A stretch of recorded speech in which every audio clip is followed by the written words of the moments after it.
Ciri-ciri air lelaki yang sehat. Pertama, kuantiti.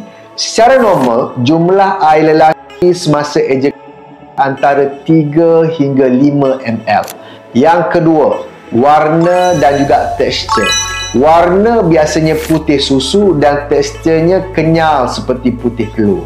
Yang ketiga, bau. Air lelaki sehat tidak berbau kuat. Kalau bau terlalu busuk ataupun pelik, itu mungkin tanda jangkitan atau masalah kesihatan lain. Kalau anda rasa air anda lain macam, buatlah pemeriksaan awal. Doktor akan cadangkan ujian dipanggil semen analysis untuk periksa jumlah, pergerakan dan juga bentuk sperma.